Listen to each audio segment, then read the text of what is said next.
આજે તો સવારમાં કંઈક એવું થયું કે સવારમાં ઉઠીને આપણે નીકળી ગયા એમએલએ સાહેબની સપ્તાહમાં ને કેટલી ભીડ હતી તમને આગળ જણાવશું, આગળ બ્લોગ જોતા ગયા. એમએલએ સાહેબની સપ્તાહમાં આ બધી રાઈડ ઉપર રાખેલી છે, આગળ જોતા ખબર પડી જાય અમે કોણ કોણ ગયા હતા સપ્તાહમાં. અમે આ રાઈડમાં બેઠા, અમને કેવું લાગ્યું આગળ જણાવશું.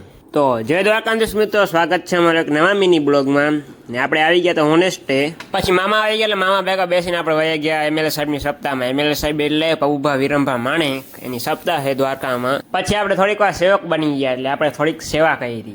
અને મિત્રો ટ્રાફિક એટલી છે કે 18,000 કે 22,000 એમ કે 12થી માણસો આવ્યા છે સપ્તાહમાં, 18,000 કે 22,000 જણા. પછી હું મામો બેસી ગયા કાઉન્ટર ઉપર, ભાત પૂરા થઈ જાય અહીંયા ભાત પહોંચાડવા. પછી સિલ્લો આવી ગયો તો ત્યાં જ આપણે બેઠા આપણે. ને મિત્રો ધીરે ધીરે 1:30 વાગી ગયો એટલે ટ્રાફિક પણ ધીમે પડી ગઈ હતી. પછી આપણે વયા ગયા બાપુ આગળ હોન્ડા ઉપાડવા, આપણે જવાનું તો ઘરે જ નાવા એટલે. પછી આપણે ઘરેથી નાહી ધોઈ કમ્પ્લીટ થઈને પાછા નીકળી ગયા સપ્તાહમાં જવા હાટું. પછી આપણે સપ્તાહમાં પહોંચી ગયા ને આજે સાંજના આપણે આ રાઈડું બધા બેસવાની એટલે આપણા ભાઈબંધ આવે છે તેની વાત જોતા હતા, હું કરણ હતા.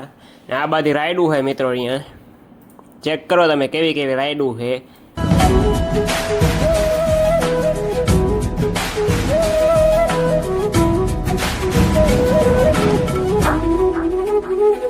ને પછી આપણે બેસી ગયા ચકડોરમાં, આપણે દેશી ભાષામાં કહીએ તો ચકડોર.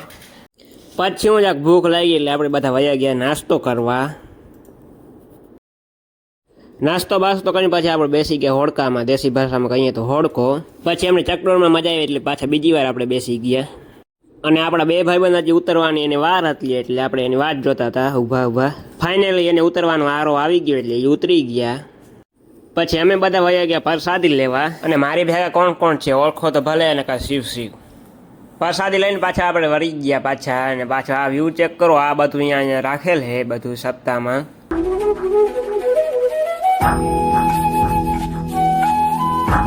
અને સપ્તાહમાંથી પછી આપણે વયા ગયા હતા રાતના ભડકેશ્વર દ્વારકા. અને પછી ભડકેશ્વરથી આપણે નીકળીએ ઘર બાજુ.